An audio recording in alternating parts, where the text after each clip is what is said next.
I wrote a piece for Cabinet Magazine. Which is this kind of amazing magazine that no longer exists anymore, but is really fantastic. And they would have theme issues, and they had an issue on bones. And so I wrote this very short piece about Thomas Brown's skull, which Thomas Brown, this English philosopher who had written a book in life about, urn burials and what happens and how nobody knows the fate of their bones and that sort of thing. And then 140 years after his death, his coffin was accidentally disturbed by some gravediggers and knocked open, and somebody grabbed his head and kind of passed it around. It ended up in a hospital for a while. It ended up in a museum, sort of famously photographed resting on the complete works of Thomas Brown. Hello, everybody. Welcome to another edition of Writers Drinking Whiskey, your literary happy hour, the show where the only secret is how do we stay sober? I'm your host, William R. Hincy, and the secret is I'm usually not sober. And joining me today, I am really honored and delighted to have author Colin Dickey. Colin, welcome to the bar. Hey, thanks for having me on. Yeah, thanks so much. And I should actually say this early on because I have my little to-do list that I go over pregame, and I don't know why I skipped it, but I did get your name correct, right? I didn't get, there's no... Yeah. Okay, because sometimes it'll look like a very simple name. I'll say it and I'll butcher it, and then that's why I say it beforehand. But luckily, we're here. So let me give you and I'm very theme oriented here. So let me give you the tasty notes version of an introduction as opposed to the Cliff Notes version. And this is all according to websites, which authors are kind of notorious for websites not being completely up to date. So feel free to add and correct as we go. We have 5 books of nonfiction. To name a few, you had The Eye of Power, How Fear of Secret Society Shapes American Democracy, the Unidentified Mythical Monsters, Alien Encounters, and Our Obsession with the Unexplained. You're also the co-editor of the Morbid Anatomy anthology, and you're pretty prolific essayist. You had work done in a bunch of different, published in a bunch of different magazines and journals kind of throughout the way.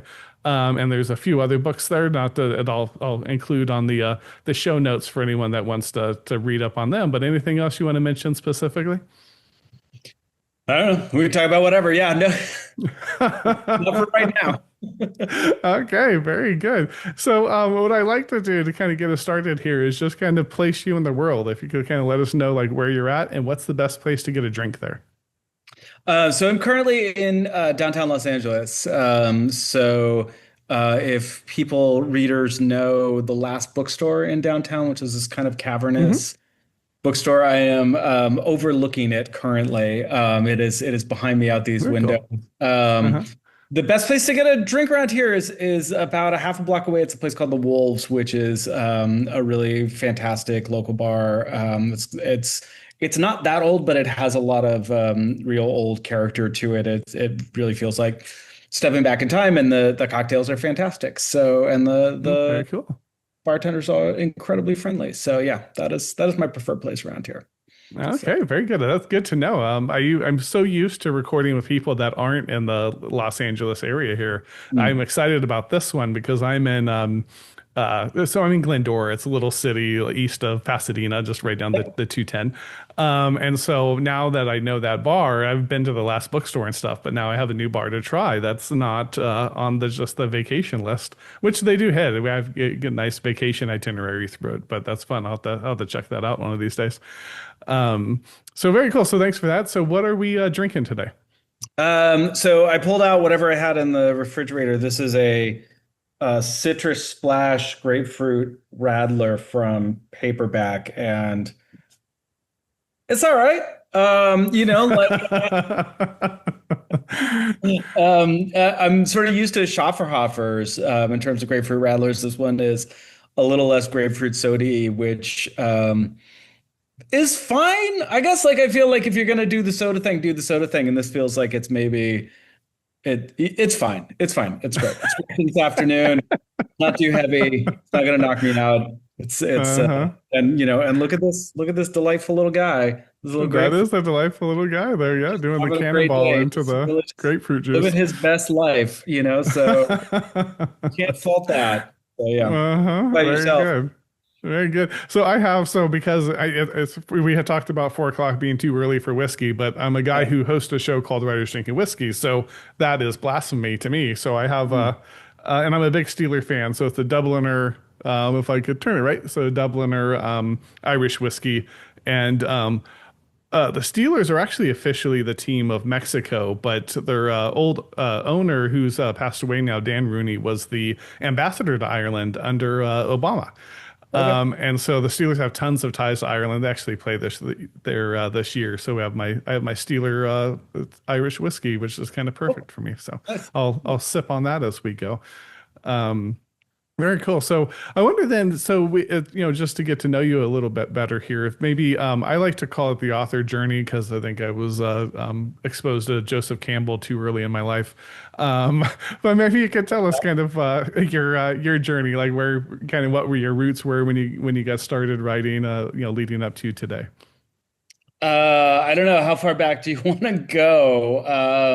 I mean, I started writing horror fiction when I was like 12, really deeply in love with Stephen King. And I did that for a while. My high school friend DJ dutifully read all of these awful stories at the time. And I really Uh-huh. appreciate him.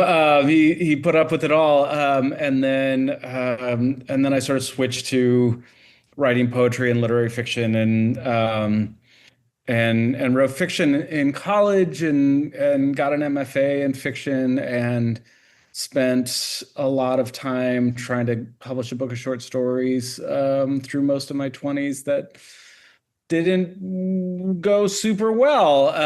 And meanwhile, every time I would publish an essay, which was just sort of a side thing I would do, they tended to get a lot of traction and people tended to like them a lot more. And I couldn't really figure that out because I was writing fiction. I was a fiction writer. And then Uh-huh.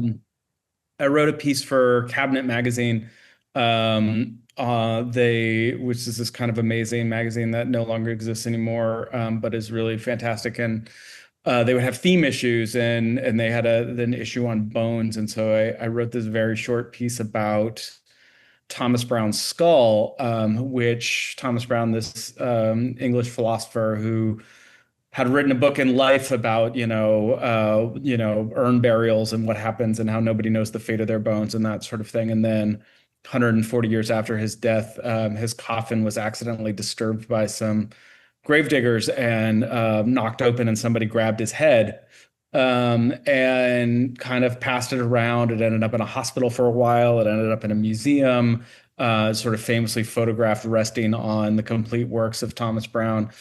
And it didn't get back into the grave for another Shit. 80 years until 1922. And so I wrote this kind of short thing, just like, kind of like a kind of a crazy story. And an editor contacted me and said, this would be really cool if this was a book. Is there a manuscript? And I hadn't really thought of being a nonfiction writer. Certainly hadn't thought of being like a gothy death nonfiction writer. But I was also like, yes, there is Mm-hmm. absolutely a manuscript. What do you need? Because as it turned out, I mean, this was one of many skulls that were sort of disturbed and stolen in the early 19th century.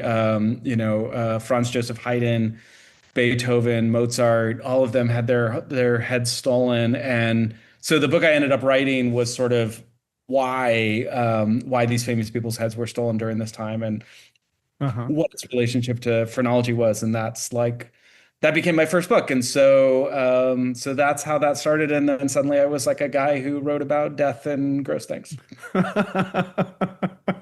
Sure, sure. That's funny. Well, it's interesting because I often think with and I don't know. Everyone has like the different terms they like. I consider myself kind of a normie when it comes to things like this, and I'll just throw out a term like the paranormal, whatever, with the occult kind of things like that. But when I think a lot of people come to those like on a search for meaning of some sort, right? Like it's like I'm trying to find some meaning, and that leads us to these strange places, like I guess stealing skulls, and then writing about it, But you just Yeah. came to it. How well? So actually, you wrote the essay, but how did you originally kind of come to writing the essay? Was it just Well, so I was at the time I was working on a PhD in comparative literature, and one of my chapters was on this German writer W.G. Sebald, who writes about Thomas Browne in his book The Rings of Saturn. So I knew this story from Sebald's book, and quite by accident, um, I was reading about Goya, the painter, and how he died. He was sort of exiled from Spain when he died. So he died in France. And about 60 years later, the Spanish government decided they wanted to repatriate his bones. So they had the consulate in Spain or in France, dig up his body.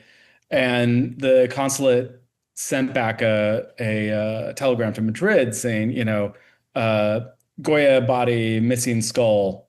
Please advise. To which they wrote back, send Goya with or without skull. And so that was the first moment I was like, holy crap, this happened to more than one guy. Right. Yeah. And Goya's head has sort of famously never been found. We really have no idea. And it's weirder than that. It wasn't just that he was missing his skull. When they dug up his body, they found two skeletons sort of facing each other, lying down, but only one head between the two of them. So it sort of wasn't clear who this other person was, and it also was not clear what happened to Goya's head. But it's never been recovered, and so that was the first moment I was like, why? Wait, was this a thing? And so I just looked into it really briefly, and yeah, as it happened, Mozart's head was when Mozart, I mean, if you know the movie, famously buried in a mass grave. But the vicar of the church, before they put his body in the ground, put a metal sort of cord around his neck, Uh-huh. knowing full well that in like a few years they would retrench the mass grave to make room for new bodies. And when they did, he sort of picked through the remains until he found the skeleton with a metal cord and grabbed the head. Um, Uh-huh. and, and it ended up in Vienna. It was on display in the Mozarteum for a while, and then they decided, or not Vienna, Salzburg. They decided maybe it was a little too gruesome, so now it's not. So there was that. There was that story. There was Beethoven, whose body was also exhumed when his grave began to deteriorate, and the chief surgeon in charge of the whole operation cut out these like chunks of his skull, so these sort of large skull fragments, which at the time I was writing this actually were in San Jose, California, of all places. So Uh-huh. sort of strange odyssey. And then most famously, like I mean, not most famously, but the most bizarrely, Franz Joseph Haydn, who um, a few days after he died, a friend of his paid a gravedigger to dig up his still very actively decaying body and cut off the head and give it to him, which he then had cleaned and put on a glass case on his mantle, and sort of just would sort of gaze upon it. So I sort of knew all these Yeah, stories. yeah. I just like Sure. so when my editor at it's this small press called Unbridled Books, when he contacted me and asked if there was a manuscript, I was like, yeah, I got lots of these stories. Great. Right, right, sure. Yeah, that's amazing. What was it? What was there? I mean, did maybe it's multiple things, but was there some particular reason people were so enamored with taking the skull in particular? I mean, what I settled on basically is phrenology, which is the science of studying the bumps on your skull, which was very hot from about 1790 to 1840. And the idea being that your brain is a muscle, different parts of your brain would be more or less developed as a muscle would, and that muscle would press upon your skull in different ways. And so by feeling these bumps, you can discover, someone's sort of mental traits. And so for a lot of these stories, I think the goal was to discover, is there a way to discover um, what where sort of genius lies, right? So these same Sure. this the same thing led to a lot of studying of criminal skulls as well, sort of the other end, the idea of like, can we figure out where like what a criminal looks like what is wrong with their brain and how does it manifest itself physically. And of course this is all total bullshit, like Right, undeniably, but sure. Yeah. it was pretty popular. Sure. And I think what I learned from the whole process was that, just because something is bullshit doesn't mean that it doesn't have real world implications and social implications. And I began to think more seriously about things that science and religion don't really take seriously, sort of fringe and kind of bizarre, beliefs at the edge of culture, and basically sort of like, okay, just because nobody else is taking them seriously doesn't mean they don't have a huge impact on the way our lives are structured. And that seemed really fun and interesting to me. So. Right, sure, absolutely. Well, and it almost is the forerunner to now, right? They'll take the brains out and after the fact, or try to study them also, right? For When sure. people are alive, Yeah, and so yeah, you like kind of see the Einstein's forerunner brain. of it, right? Yeah. Yeah, Einstein's brain famously, was removed and, was in the backseat of this guy's car for a long time. And like, yeah, I mean, the thing about phrenology is you just didn't have formaldehyde. You didn't have a way of keeping the brain, so you couldn't study it, and Hmm. obviously there wasn't, X-rays or any of that. So the skull was basically the next best thing. So it was a science almost created out of necessity of like, we need to understand this thing somehow in some sort of permanent way.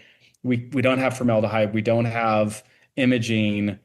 All we can really do is do, immediate dissections on a recently, deceased person, and also treat the brain as a kind of recording device that has imprinted these things sort of for posterity and perpetuity. So that's kind of, yeah. Uh-huh. If you're watching Writers Drinking Whiskey, you believe in the arts and in the freedom of artists to pursue with their stories. This show is about learning the stories of writers far and wide, and now I'd like to tell you about one of mine. Pirates of Appalachia, my epic absurdist satire, is now going to be releasing weekly as a serial on Substack. What is Substack, you ask?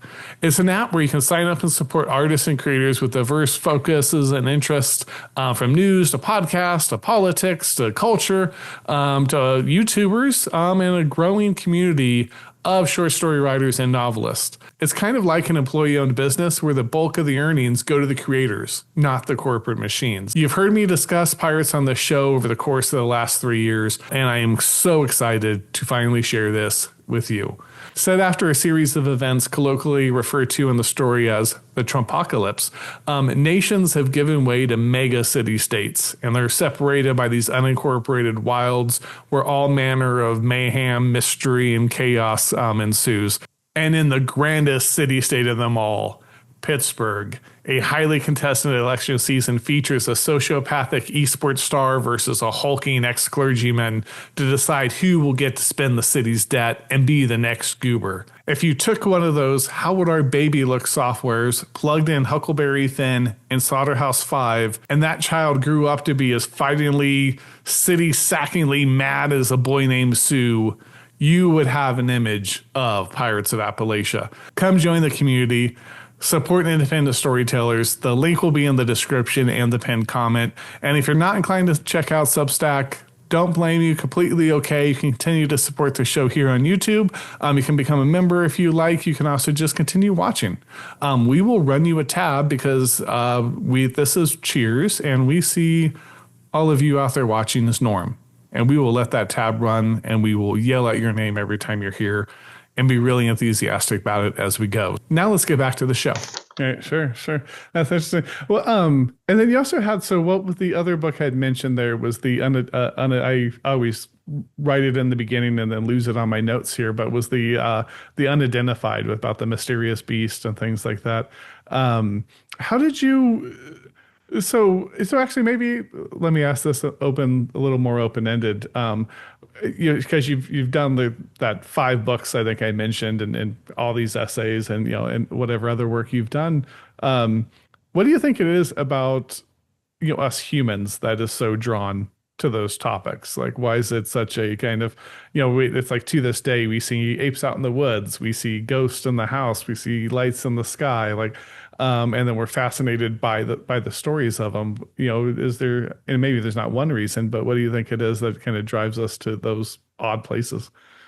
Yeah, I mean, I think there's a lot of reasons and a lot of overlapping reasons. I mean, when I wrote Ghostland, um, I sort of was interested in ghost stories for a couple of reasons. I think they are really good ways of understanding our relationship to just architecture, to like how we live in spaces. Like why do some houses just feel creepy? Why do they just feel weird?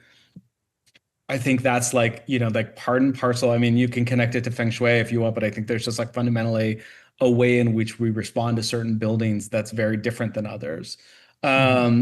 But it's also, I think, ghost stories are ways for us to deal with history and particularly unresolved history, right? I mean, the earliest ghost stories, up and through like, plays like Hamlet are, unavenged deaths, sort of injustices that need to be righted from beyond the grave. The ghost coming back and saying, you didn't do this right. This needs to be set to rest. So it's a way for us to deal with history in the past. And then I think also it's a way for us to deal with like mourning and just like how our fear of death, this idea that like, I want to go to a seance and like reach out to my dead child and know that they're feeling good and in a good place. So I think a lot of these fringe beliefs, and that's just ghosts, I mean, I think that, Hmm. our desire for, cryptids, Bigfoot and the Loch Ness Monster and all that stuff, I think that is a whole different set of beliefs that again are related. I mean, I think that ultimately it boils down to there are a set of existential beliefs and desires which for one reason or another for a certain segment of the population are not addressed by science and they're not addressed by religion. Hmm. And that people turn to these things as a way of kind of making sense of the world, of finding kind of order and patterns and meaning, and that is more important to them than the empirical beliefs or even how they arrive at empirical beliefs. I mean, ask anybody who believes in astrology to explain the mechanism, and they won't. They will Hmm. say it just Sure. works. They just but like I mean, one time somebody tried to explain to me like, well, in the same way that like the moon has a gravitational effect on water and we're 70% water, maybe these constellations. And I was just like, what the are you talking about? And like even he was like sort of halfway through just kind of trailing off because I'm like, Uh-huh. what on earth does any of that mean? And it's just like, but that's like, but that doesn't mean people still don't swear by astrology. Sure. And my God, if you've ever tried to date in Brooklyn, dating young women or, not too young, but, age appropriate women, but like, millennials in Brooklyn and Gen Xers that you have to listen to a lot of astrology because Uh-huh. that Sure. has become a default religion, even though it's like you just like, but none of this makes any sense. They're like, no, it works. I'm a Yeah. Gemini. Like, so Mercury's in retrograde and I'm a Gemini, and now you know why this yeah, conversations went the way it did. So yeah, exactly. Yeah. Yeah. So, yeah. Yeah. so anyway, so I just think we have all of these kind of beliefs that are like that. So Yeah, sure, sure. It's funny as you were saying that, it reminded me like when we go visit places, one of my favorite things to do is go do the ghost tour. And yeah. part of it is you Yeah. get the history of it. So I was telling my wife, and the ones I don't like are actually the ones that go light on history and go very big on kind of the ghost. It's like I actually kind of like them woven together because it's not to be punny, but it's living Yeah. history to a way, Yeah. right? It's like this ghost is living on, and that story is living on, and you get the history of it. It's a really neat way. So when you did Ghostland and you I think the subtitle was something like the American history through its haunts, something An American History and Haunted Places. Yeah. Close. and Yeah. haunted place. Yeah. Okay, Yeah. awesome, thank you. Um, so I thought that was an interesting angle to take it. Did looking at American history through haunted places and that kind of inverted kind of look at it, did that illuminate anything about America, about American history? Was it just kind of Oh yeah. Yeah, totally. Yeah. I mean, that's what the process of the book was. I mean, it started out, I just wanted to write a biography of Sarah Winchester, the woman who Sure. built the Winchester Mystery House in San Jose, where I grew up. And I thought it'd be really easy to write this biography, and then I started to look into it and found out that most of the stuff I thought I knew was fake. And then I thought, well, shit, I can't write a biography that just like pulls the rug out from the reader and is like, like a killjoy. Like nobody wants that. Sure. So I wrestled with it for a couple of years, and finally I was like, oh, but what's interesting to me is why the fake story is so compelling. And what if it was a book that wasn't just about this one story, but how all these stories kind of take root? And so I just try to kind of cast a wide net. And I think like a pretty important turning point just in the original genesis of kind of coming up with a book proposal and sort of figuring out where I was going is I was kind of like, I just had these kind of archetypes. It's like, I want a haunted house. I want a haunted hotel. I want a haunted insane asylum. I want a haunted jail. And I was just kind of like, just, casting a wide net, trying to find these places. And I was like, I want a haunted downtown. What's the most haunted downtown in America? And I Uh, Googled, and one of the things that came up was Richmond, Virginia. And I was like, great, I don't know anything about Richmond, Virginia. What's going on in downtown Richmond, Virginia that's so haunted? And specifically this place called Shockoe Bottom, which is a region in Richmond. And so I was just like, okay, tell me more, And I was reading all these ghost stories about, a haunted brothel and a haunted bar and a haunted restaurant. And, this guy killed this guy over a woman and now his ghost is here. And like, this secret brothel is all these women who used to work there and all this stuff. And like, meanwhile, I'm also just like researching Shockoe Bottom. One of the things I found pretty early on is outside of New Orleans, this was the highest volume of slave trading in the United States, Shockoe Bottom in Richmond, during uh-huh. the antebellum era. And so then I went back and I looked at all these ghost stories and I was like, why are these all about white people and why did none of them mention slavery? Like you have here a place that is one of the great historic scars in this country, one of the deep wounds of the United States and its history, and you have all these ghost stories. It's supposedly Hmm. haunted by all these ghosts, but none of them have to do with slavery. And so I think that was a turning point for me. I was like, oh right, because ghost stories will tell you a lot. They'll tell you a lot about what is not said out loud, but they themselves will also hide a lot. And there's a Hmm. lot of things that will get Sure. unsaid. And so, yeah, so like when I go on these ghost tours, particularly in the South, when I get like Charleston, New Orleans, places like that, I'm always fascinated to see how the tour guides deal with, issues of slavery, and not just in the South, but other places that have historical traumas. I'm always like, does that? Because obviously, ultimately this is entertainment. This is for Hmm. tourists on a night out. You can't bum them out too much. But Right. it's also like, Yeah, sure. in telling these stories, I'm always just kind of fascinated. What stories are getting told and what stories are not getting told. So Hmm. that became a lot of how I set out looking to research and investigate the stories that became the book.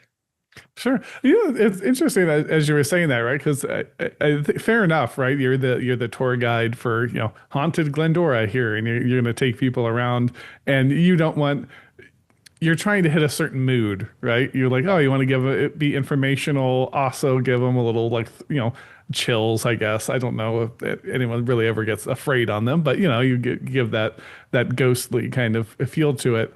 And so you have to kind of draw that line, like balance that. How do you? And you had mentioned with Sarah Winchester, you want to write a whole book about her because it would just be kind of a bummer for people reading it.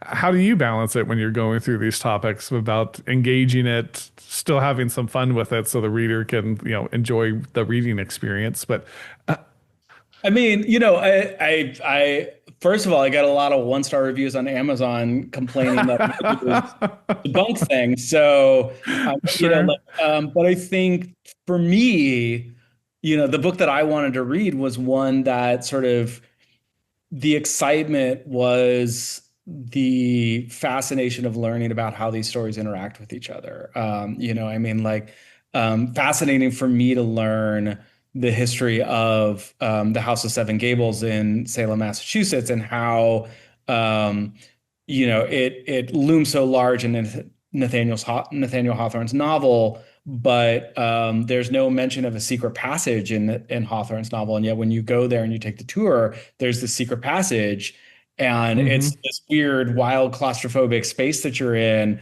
and I'm like, wow. And then and then finding out as I did that was added during a remodel in the 19 teens, and I find that stuff fascinating. Sure. I find the twists and turns of like how these things come to be. I just find that more interesting. I think one of the things that I found, again, in sort of adding up all these ghost stories, is just how generic so many of them are. You get Sure. the same story of the haunted brothel and the haunted bar with the jilted lover, and like, you get the same stories over and over again. They're just repeated. And so I don't find, after a while, I get bored with those. And so I think the specificity of the actual history is, to me, so much more fascinating, like that, Sure.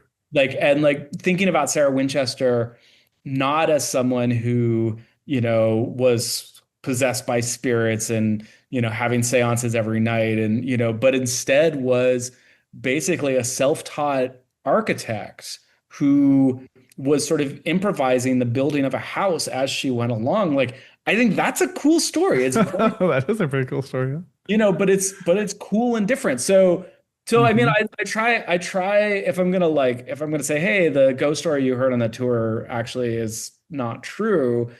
I don't want to be like a killjoy about it. I do want to be like, but here's something that is fascinating and cool, and here's why it matters, and here's Hmm. how you might think about telling other kinds of ghost stories. Again, to go back to Richmond, after I was like, okay, well, these stories about all these white people that have nothing to do with slavery is sort of a weird way of effacing this history. What else is out there? And one of the things I did was I found the WPA slave narrative project from, I don't know if you know this, like from the 30s. The WPA sent out a bunch of people to interview the last surviving generation of people who had been enslaved, and just Uh-huh. asked them about life and growing up and what it was like. And like one of the subtopics that they were sort of told to ask people about was about folklore and beliefs.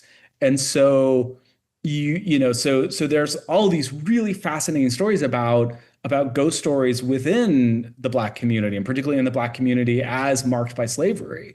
Uh-huh. There's a story in there one somewhere of the guy in Alabama, I think it might have been Florida, but talking about how when they were kids, they were told about this ghost that had this like wagon, and when you saw this wagon coming, you needed to run because that was a ghost. And Uh-huh. and then he's like, and later we found out that was a slave catcher, and that like Oh, that was the right, right. story that was passed around to young children to basically keep them safe and keep them alive. And so there's all these other fascinating stories that I find Hmm. really amazing in other ways. And so at some point I just had to be like, I'm gonna trust the reader that that like the actual true story is pretty cool in its own right. And these other ways of thinking about ghosts are really cool. And you don't need to just have another book that just recycles the same greatest hits over and over again in these kind of vague and Sure. abstract, kind of generic stories that like don't really do much after a while. Sure, sure. Like there's the white lady, like the lady in Yeah. white, that's the hitchhiker, and then you always go to the grave, and then the jacket was there kind of deal.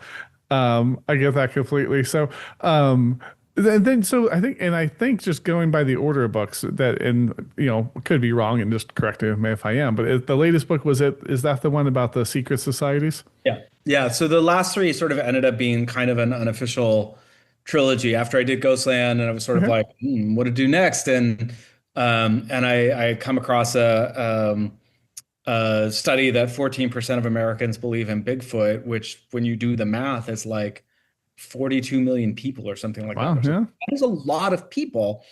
Uh-huh. So I started a book on kind of conspiracy theories generally before realizing that it was kind of too big and I didn't know what to do with it. And Sure. so Yeah. like the interlocking sort of three that I think spoke to each other were the Lost City of Atlantis, cryptids, and UFOs. And they sort of in ways that like honestly quite surprised me. I sort of thought of them as discrete kind of topics originally, but they in fact they so heavily intertwined with each other that I realized at some point, oh, these are all kind of the same topographical reality. And so that became the Unidentified, which came out in 2020. And then I still had all this leftover stuff for the conspiracy theory, the original conspiracy theory project, which at the time I hadn't known what to do with. And then in 2020, I was like, oh, I now see how this goes, and particularly the cultural moment we were in, I was like, oh yeah, this now makes a lot more sense to me. So yeah, so the last one, Under the Eye of Power, became about our fixation and fascination with secret societies and how they kind of work and don't work and are real and are not real and that kind of thing. Sure. Well, I thought it was interesting because I think the subtitle is how the fear of Mhm. society, secret societies, not like secret society specifically, right? But how our Yeah. fears actually, shapes the, country, shapes democracy. What do you have any examples of that? Like, what is it like when you say like our fear, Well, shapes it? basically, I mean, one of the things that became clear the more that I worked on this book, and I sort of, like I just set out a kind of generic type, which was like, okay, an underground group, a secret group in some way that's not public, that is, either real or imagined, but is believed to be working to subvert the common good, and that was Mm-hmm. kind of like, I was like, okay, so what fits, right? Obviously, kind of the most obvious examples were Freemasons, which is, a real group, but does not, for the most part, with some rare exceptions, do that. The Illuminati, which has never really been a real group, but has become, sort of mythic. Mm-hmm. And then the Jews as like the kind of classic Sure. anti-Semitic, racist trope.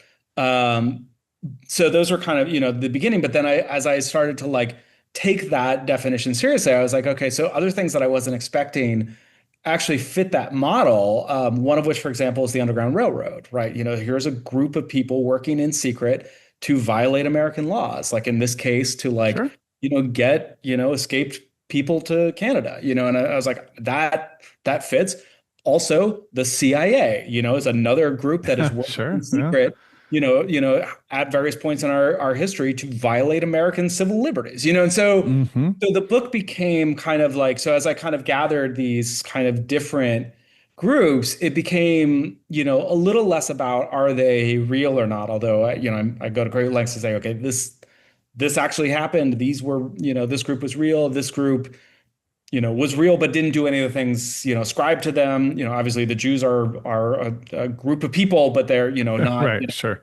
and other groups I was like, yeah, and like, yeah, the CIA is a great example of a legit secret group that legitimately in documented evidence violated American civil liberties. Like, I don't know what more you want from me, Uh-huh. but sort of gathering all these threads, what became clear is that time and time again, just the specter of such a group um, is invoked at key moments in American history, specifically to push back against sort of progressive movements in this country. So we tend to, in moments of kind of social upheaval, when there's a opening for a progressive moment, you will see invoked a fear, and that's anything from the Jews to the Catholics, to Satanists, which was the 80s, the Sure. satanic panic, Yeah. which came right back around in the last decade in the form of QAnon. But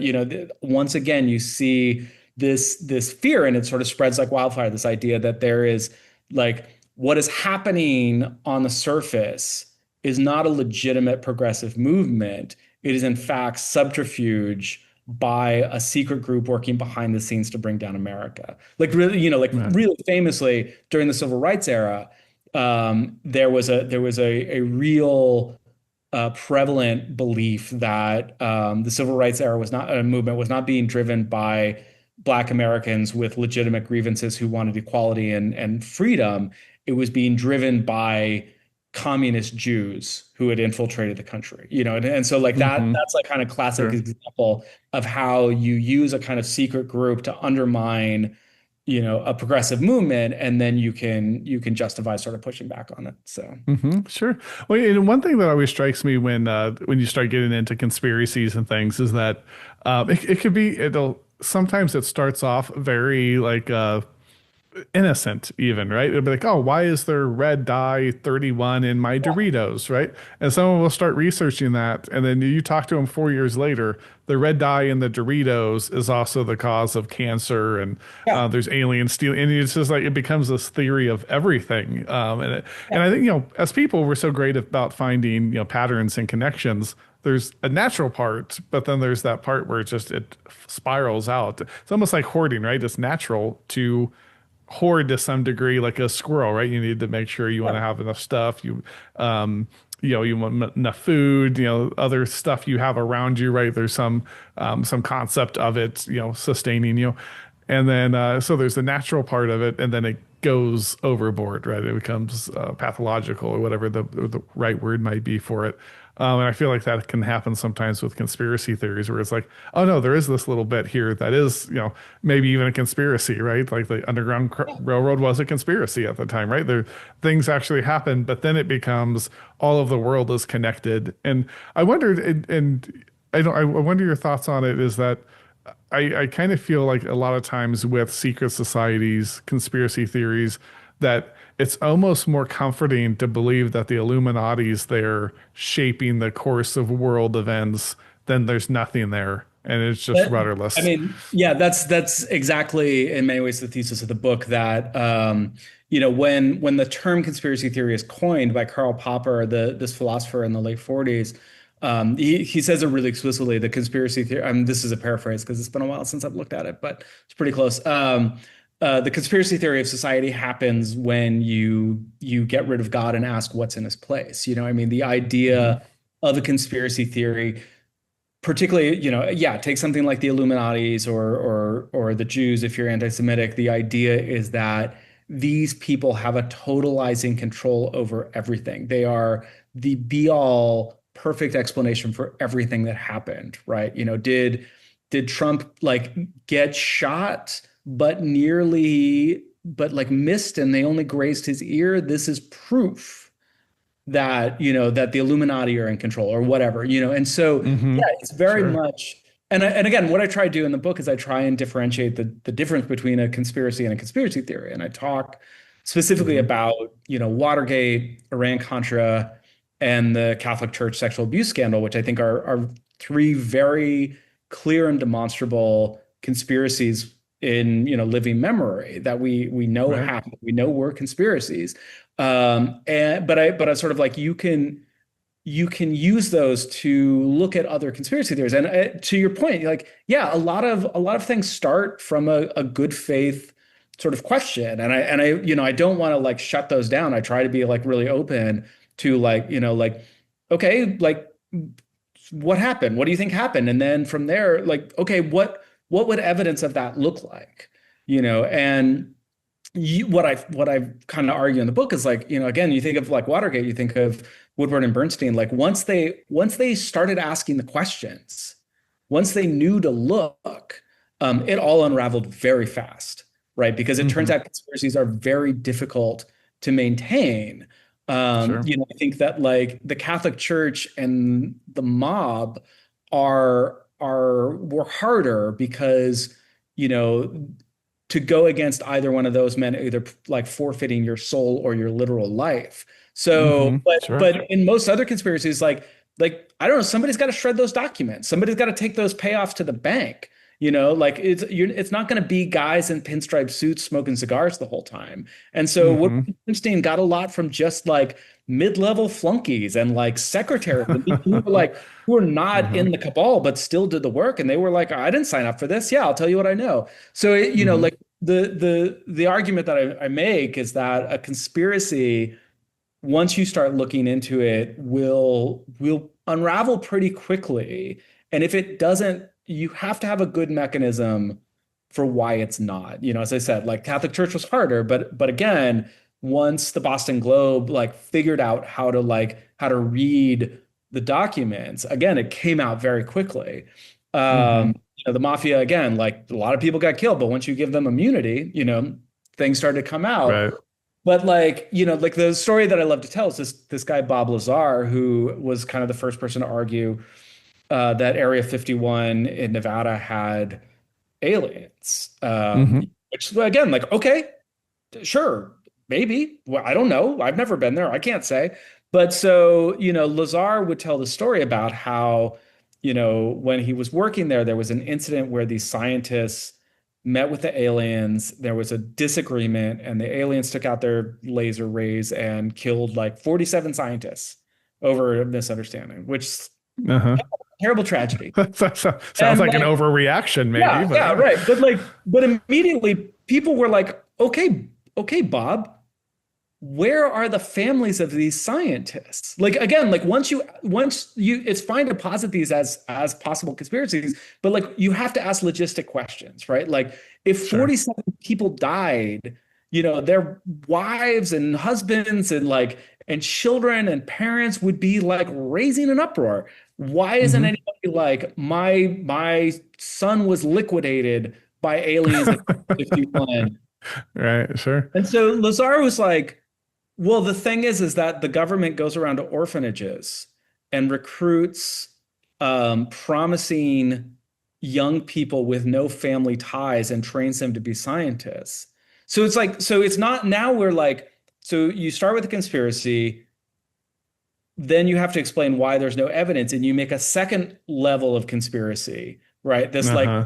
This Sure. nonsense, and it starts to getting so you start to see this again, like if the conspiracy is real, the evidence falls out really quickly. If you find somebody who is like coming up with really elaborate reasons why there is no evidence, that's when you start to have to be like, well, is this really about or do you just need this kind of totalizing narrative to make sense of the Hmm.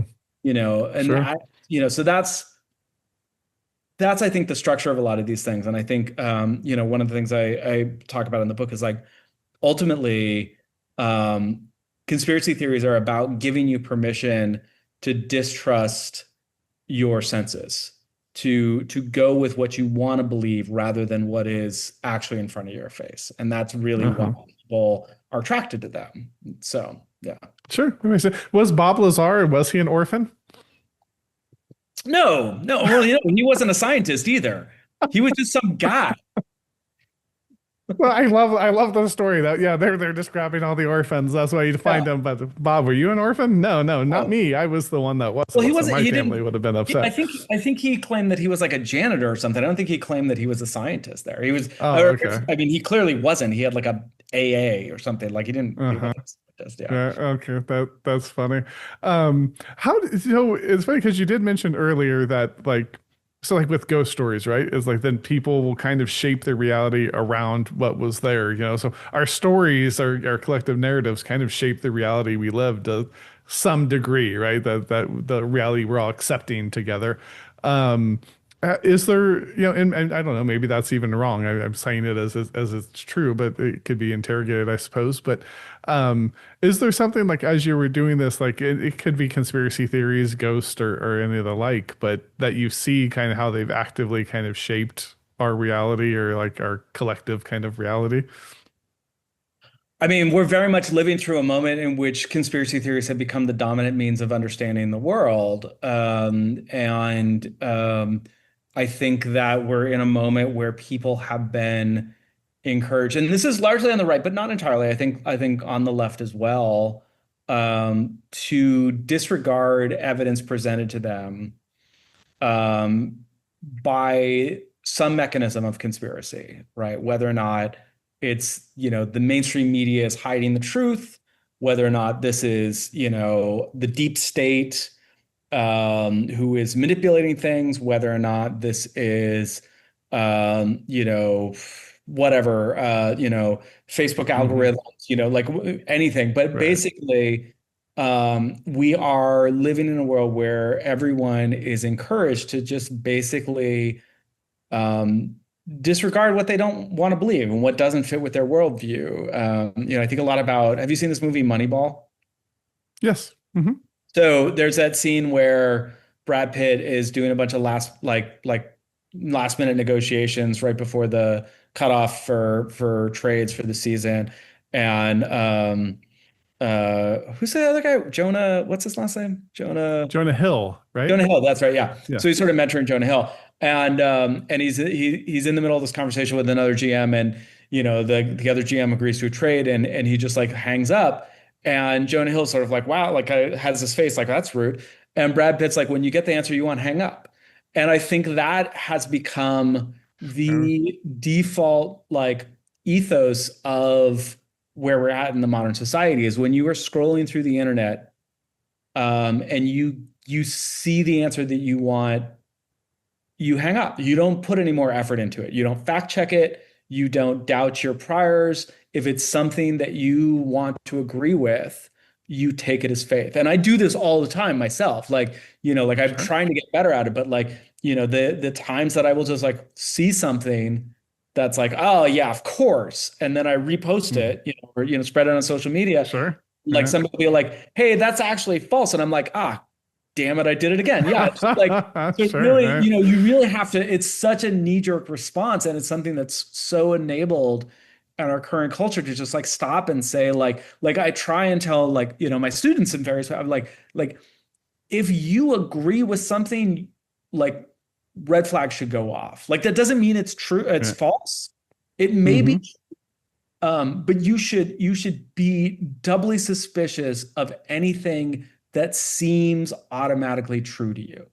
Like you Hmm. should check that, because that is how the like dopamine hit works.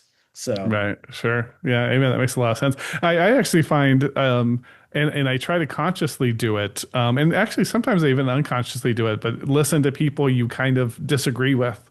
It oh, I doesn't have don't to be vehement all the time, but yeah, but like if it's something like you disagree with the position, you actually sit and listen to it. For one, you may still disagree with it, but you actually get to hear another side of it, and you can interrogate your thoughts and like your beliefs and things too. Hmm. So I think it's helpful for me. I like to like so I'll have people on here that very much believe in Bigfoot, right? They're part of Yeah. that 14%, right? And I'll have people that don't. And I have a guy that's coming on that wrote one of the kind of a ghost story book like you're talking about, the legends that utterly does not believe in ghosts, and it came on, and talk about it. So I think you can get those perspectives, and then sometimes just get in the practice of listening to something that's uncomfortable, or and it actually gets less uncomfortable as you go about doing it. Like I find there's certain people I like to listen to that I probably agree maybe 50% of the time. Other things I'm like, oh, that's nonsense.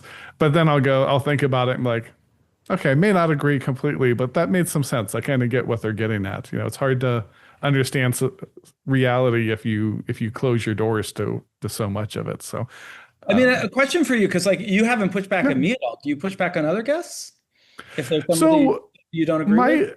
my general idea with the show here is that I want to get to what you believe, right? So what the Yeah. guest believes and what they think. So I don't think of this like this in the Bill show. I want everyone to think, and Mhm. so I will have people on that I will say something I disagree with. But if that's kind of what they believe, I'm just trying to get to know you, right? Versus trying to get to my point across. And I don't know, like I'm a little kooky in the fact that I think that the world is like our knowledge of the universe is so small, and we learn a little bit more, and all it does is make us learn like dark matter, right? They're like, oh, dark matter is a real thing, and now a lot of scientists are coming out and going, maybe not, and maybe that doesn't exist at all, and you change your models. Like physics is prone with that all the time. So I look at it and go, I don't know everything. I don't propose to. I try to practice intellectual humility whenever I can. But I like to hear all the ideas and go, okay, I think because from listening to lots of Bigfoot researchers, like Dr. Jeff Meldrum's probably the biggest scientist one that I had on, people like that, I do think there's something to what's going on out there. And I also think there's just something to what people witness just generally when people keep witnessing something, there's something interesting going on there, whether it's a live ghost, whether it's actual ghost out or whatever the phenomenon might be. And sometimes there's hoaxers, but even hoaxers to some degree is kind of interesting. Like, why are people doing that? Besides just rampant attention, getting, which is sometimes the case, but other times, not. Like, I think there was speaking of a Sasquatch, someone had told me about some footage they had found in this guy's attic, and he never published it, and he's like, that makes me think it might be real because he had it but it wasn't great. And then I had some commenters going, that makes me think it's probably fake, and it didn't come out. Both of those are pretty fair, but it's kind of interesting, like, well, why did he make that movie and why is it still sitting in the attic and he dies? Like, what happened is so. I guess what I'm getting at is I like the stories of it, right? I like to get your Yeah. story coming on, and But I guess if you there's ever worry as like if somebody were to say something like, however so defined problematic, would you push back against that? Like, So I don't get political on the show, because I think there's so many places for politics anyways. yeah, And honestly, I tire of it. I get really bored. And so this is a labor of fun for me. So the idea of now I'm going to talk Trump or the next thing or the next thing, right? It's tiresome. And honestly, once you've lived long enough, you realize these things it's just a pendulum that swings around, and people are going to freak out about this thing, and then 2 years later they're going to freak out about the next thing. If someone says something truly problematic to where, I mean, like racist or something like that, then I would, but because I kind of stay away from those topics sure. generally, I don't there hasn't been an occasion, but I would if I needed to, and I could shut down the interview completely, if I needed Well, to, or not air it, there's I mean, I asked because in part, the trajectory of these books was, when I started with Ghostland in particular, I went into it very much like I am not going to try and convince people that ghosts are real, and I'm not going to try and convince people that ghosts aren't real because I don't think that is a productive conversation, kind of in the way that you're talking about. Like, I think if you believe in ghosts, there's nothing anybody can say that will right. fully disabuse you of that. And if you don't believe in ghosts, you won't accept any kind of evidence. Like I think that Hmm. it's like religion. It's sort of Sure. difficult. And so, so that's how Ghostland was structured, was very much like, I can tell you about the history and I can tell you that, Sarah Winchester wrote in letters a set of beliefs that differed very, much from what you get on the tour. Like that's Uh-huh. history. But Sure. that's not about like, do ghosts exist? But I think when I moved into the second book, The Unidentified, and I started talking about, Bigfoot, Loch Ness Monster, cryptids, and generally speaking, UFOs, one of the things that I found really fascinating is you can you can either believe that Bigfoot is real or not. Like, go with God. That's your call. But if you believe that Bigfoot exists, you do not believe, as a matter of principle, that Bigfoot's existence is being covered up by the government. Whereas if Oh, you sure. believe in UFOs, it is almost axiomatic that you also believe in a government cover-up. Right, right. I've never seen anybody who will affirm the existence of UFOs and not also mention the same breath that the government knows something about it. I think that's just part of the Right, belief. sure. Yeah. And I found that really fascinating to sort of think about how ostensibly these are both sort of Forteana, these are both sort of unexplained, Hmm. undiscovered things, but they have such different valences. And Right. again, moving into secret societies, I mean, once again, it's if you believe a secret society exists that is by default political. And so as I wrote these books, I found that there was less and less of a way, even though in one sense they're all of a similar kind of genre of like these are fringe beliefs that are not really recognized by science or religion, but nonetheless have a huge impact on culture. And yet it's easy to talk about ghosts in a kind of neutral, agnostic, even Hmm. apolitical way. Sure. It's impossible to talk about UFOs in an apolitical way. Right.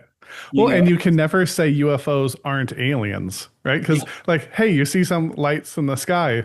That yeah, maybe there's a thousand different things that could be. And then maybe it's, some are sure they're planes that are misidentified, or satellites is a pretty common one, Yeah. um, but there could be legitimate, like ball lightning wasn't a recognized, thing until Yeah. relatively recently here.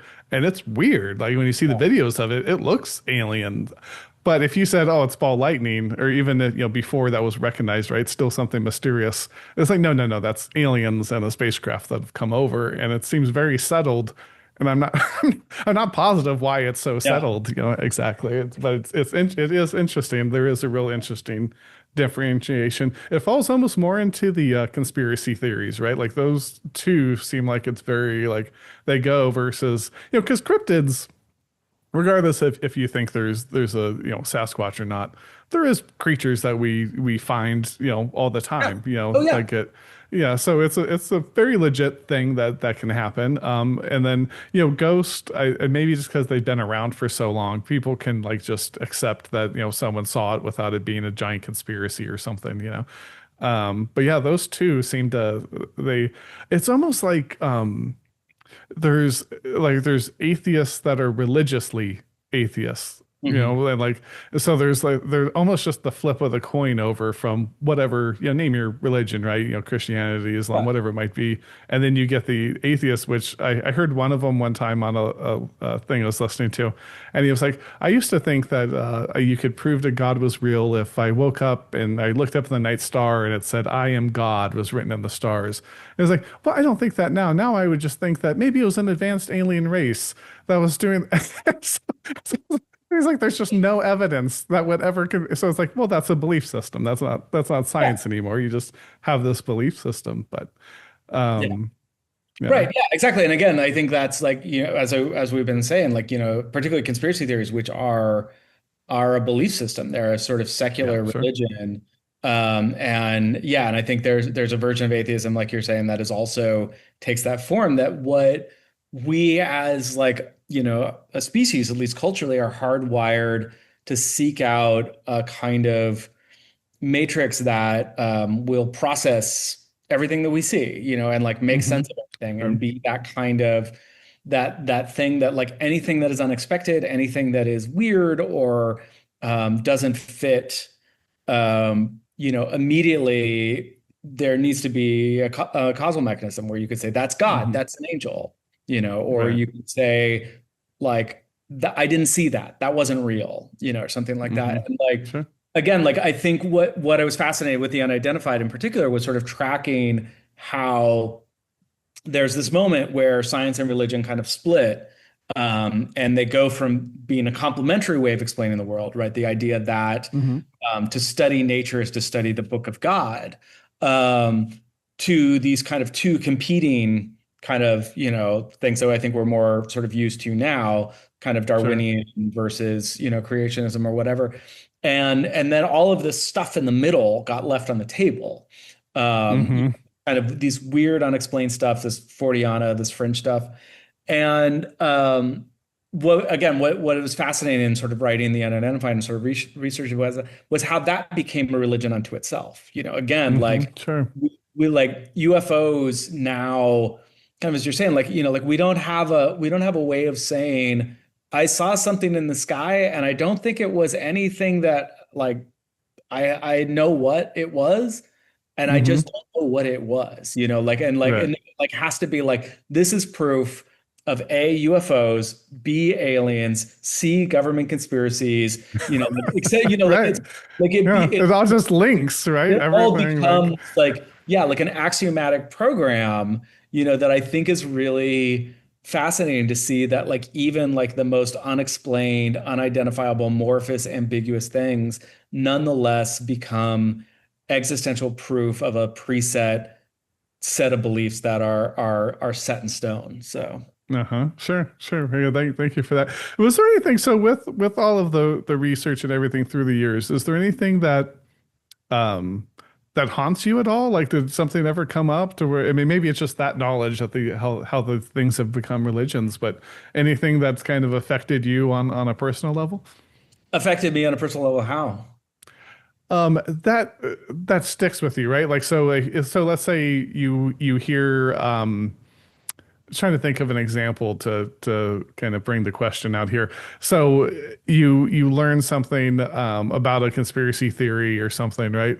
And maybe the conspiracy theory is nonsense, or maybe it's a real conspiracy, right? But that changed the way you think in a way that kind of that you carried with you, like, going out, right? Like I could see, like, so if you're religious and the Catholic Church, with the child abuse and stuff, right?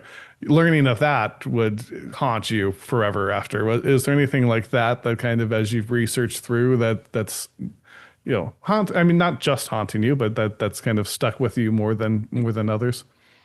I mean, again, like I try, as I sort of, laid out this like belief that we default to these kind of totalizing narratives that we fit everything into. I've tried increasingly to keep open a space in myself that is, open to possibility and wonder without necessarily lapsing into, again, like kind of, like kind of woo and pseudoscience and stuff like that. And so I'm interested, I think there are some stories out there that I'm really fascinated by because I don't feel like there's a good explanation for it. I don't feel like there's like an easy like resolution. And, in the unidentified, the thing I come back to again and again is the Great Kentucky Meat Shower, which I think of as a great example. I mean, it's right there in the title. It's a Great Kentucky Meat Shower, but it's a great Right, yeah. example of a thing that like definitely happened. Like Mm-hmm. definitely, according to many eyewitnesses, in 1876 in Olympia Springs, Kentucky, meat fell from the sky. Like that is a thing that appears to have happened. It was gathered up. It was sampled by a few Kentuckians. Um, Mm-hmm.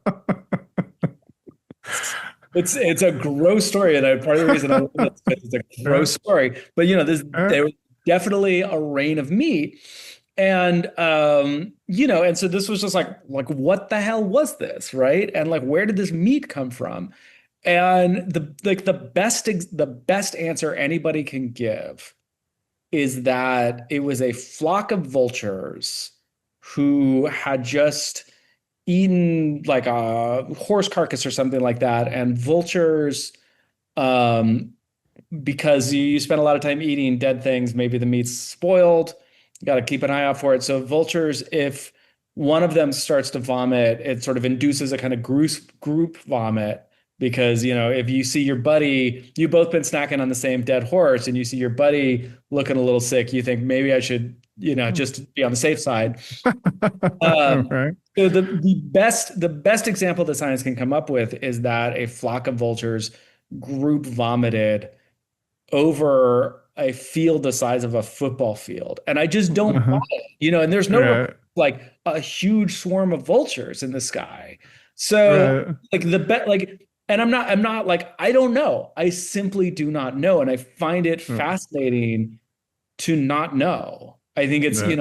I'm and like I don't have a theory and I don't want to have a theory because like the thing about Mm-hmm. having a theory Right. is then it starts to ossify.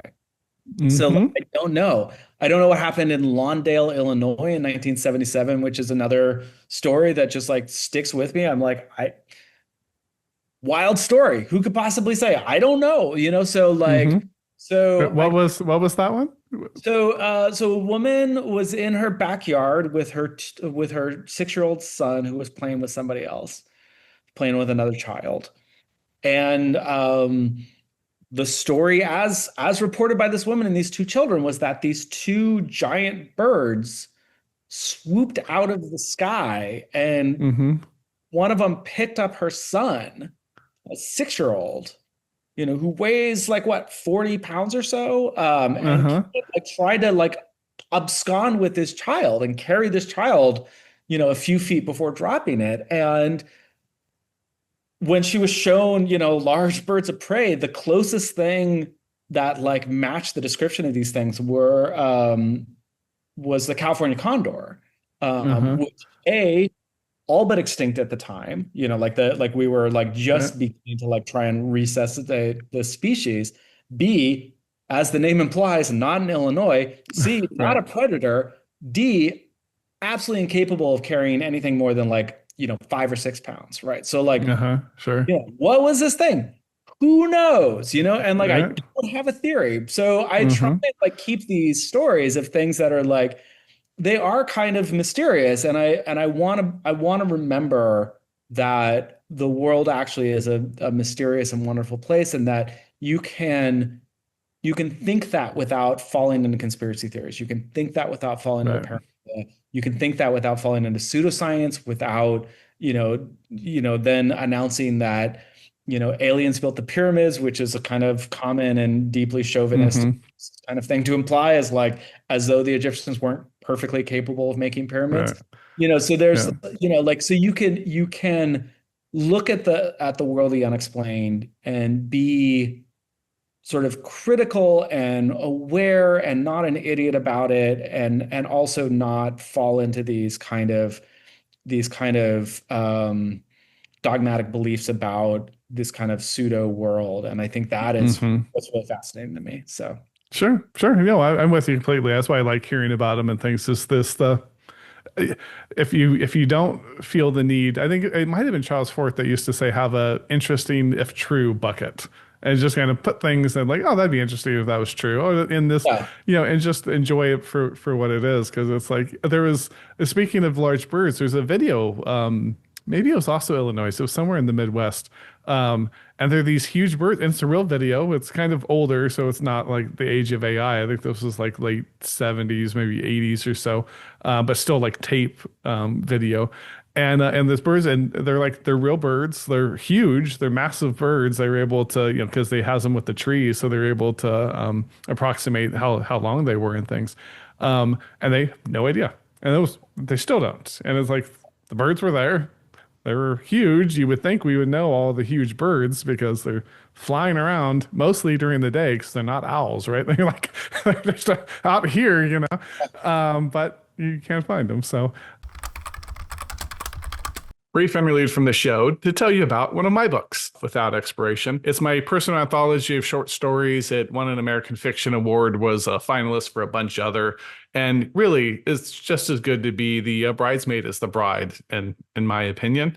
I like to call it independent literary fiction. So it's fiction with an emphasis on the beauty of the language, the novelty of the form, where every word truly is as important as a word in a poem, but it moves. There's actions, there's stakes, there's life-altering decisions. There is suspense. This isn't just people wandering around the suburbs looking for unsaid epiphany amongst the melancholy. So if you wouldn't mind taking a moment to check out the cinematic trailer, I will have it right after this. And thanks so much for your support one way or the other. Now let's check it out.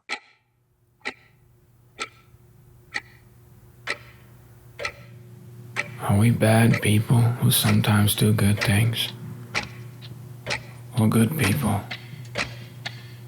who do bad things?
Interesting. Thanks for that. So I want to be mindful of time here. So right about hour and 15.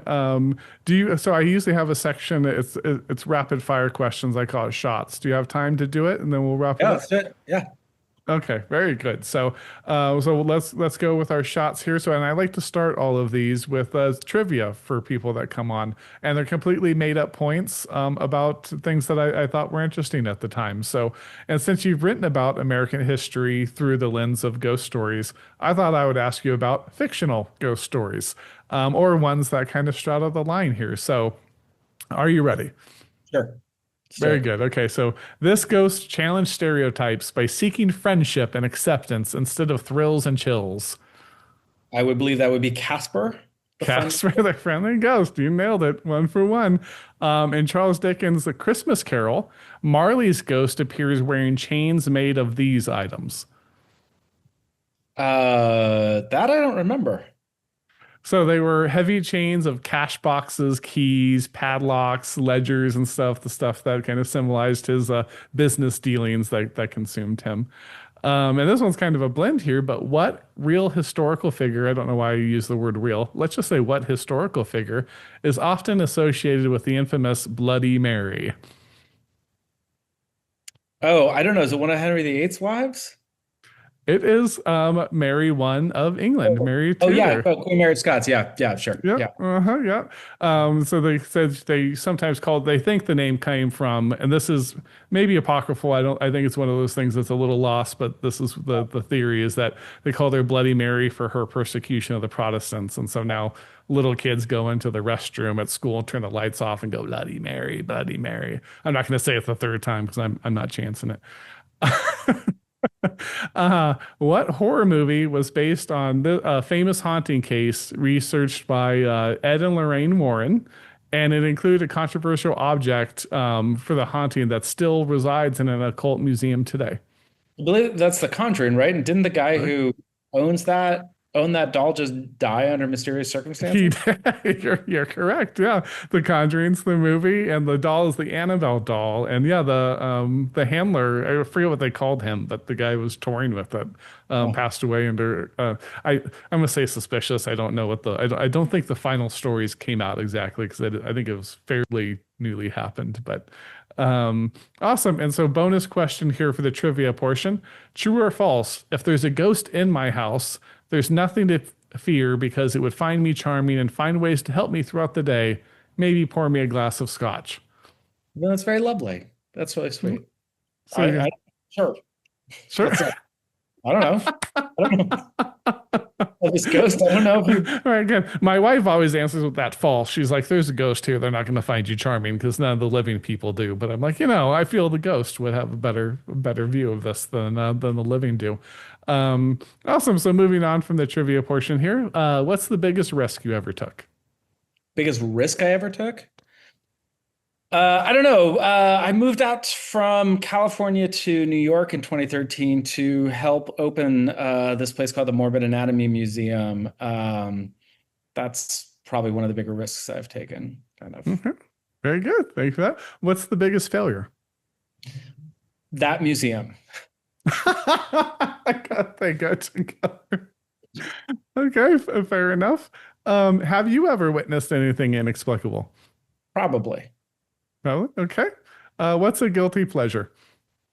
I don't believe in guilty pleasures. I feel like if you enjoy something, you shouldn't feel guilty about it. So Okay. I don't have a guilty pleasure. I just have things. Fair enough. I'm not sure I do too. I don't feel guilty about any of them as it is. And what's your biggest pet peeve? Uh, uh, People talk on their phones in cafes. Sure. Or when and it's on speaker. Yeah. Yeah. Yeah. Yeah, the speaker phone gets me too. Secret societies, much ado about nothing, or don't even ask, bro. The Illuminati are listening, always listening. I mean, no, the Illuminati is not. I think like at this point, Palantir is, but Uh-huh. yeah. Yeah, okay. And then a final one here. I always like to put punch in everyone's name and ask the AI overlords to ask a question. So the AI overlord question of the day.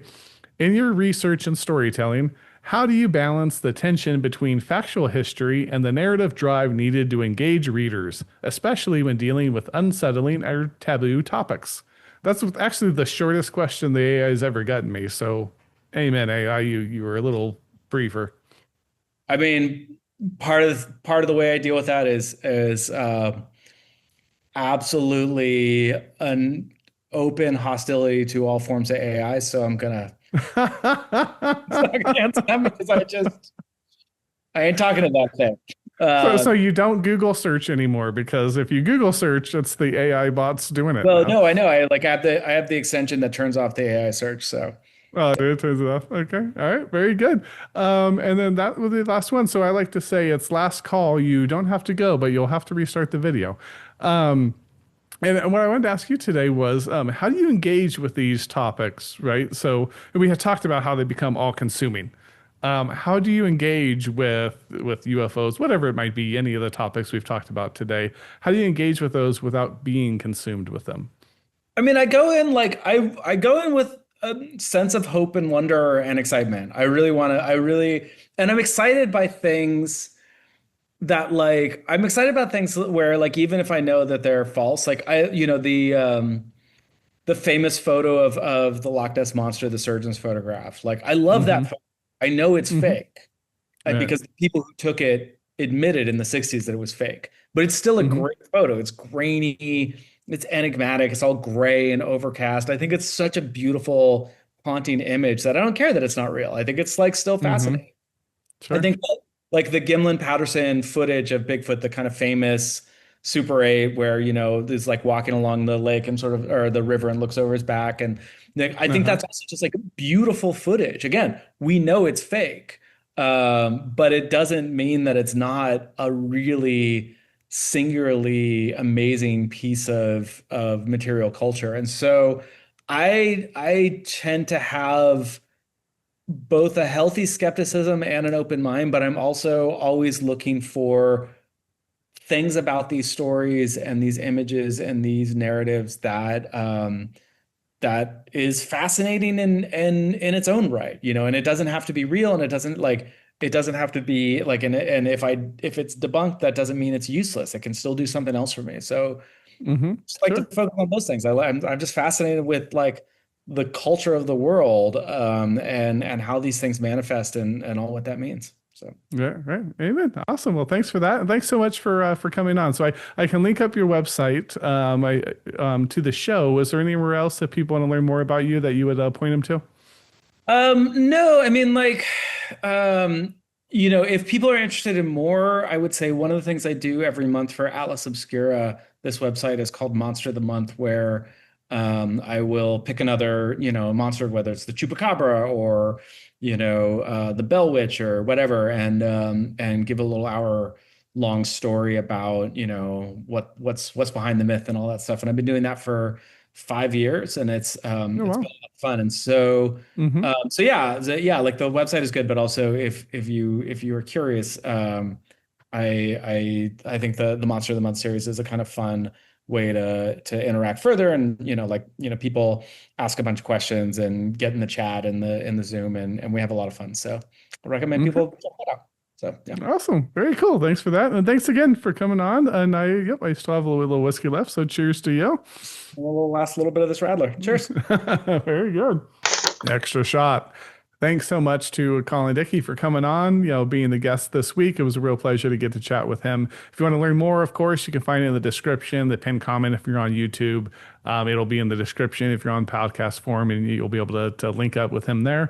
And of course, if you would like to hear more from me blathering, or to catch up on my epic absurdist satire, Pirates of Appalachia, or Appalachia, as perhaps I should say, you can check me out on Substack. We are in chapter 22 this week, Me Real. And one of the conceits of the book is there's the me reels that everyone watches, and Brick Bricker is going to go to work. There's going to be there's the hostilities at his work is going to be even beyond what usual hostilities are there at autonomous segregation solutions. So, and that is going to lead him to an epiphany about the me reels, and about himself and his place in the world a little later on. So, check that out. My favorite little bit from that this week, I decided I would start giving you guys a little bit. And I do readings for all of these, usually on video, sometimes just audio. So if you are an audiobook lover, you can actually, in fact, get a serialized audiobook for free on there. So just go on and you'll hear more of me blathering. But this little section here is the character Gaia is there. And my favorite part here is as it's going on, I'll just read it for you now. "Must you be so mean?" cried Barbie, braces and tears falling from her face. "This is a hostile takeover," Gaia said with a wicked smile, gripping the sex paddle with both hands as if it were a long sword. "And I aim to bring the hostile." So check it out. You'll get more about that hostile takeover and a bunch of other fun stuff on there. I'm going to be putting more short stories and things on there as we go. So thanks again so much for tuning in. And if you want to stay on the YouTube box, a new video that it's going to think you're going to love is going to pop up here. And if not, come back next time. We'll have a stool open for you. Cheers, everybody.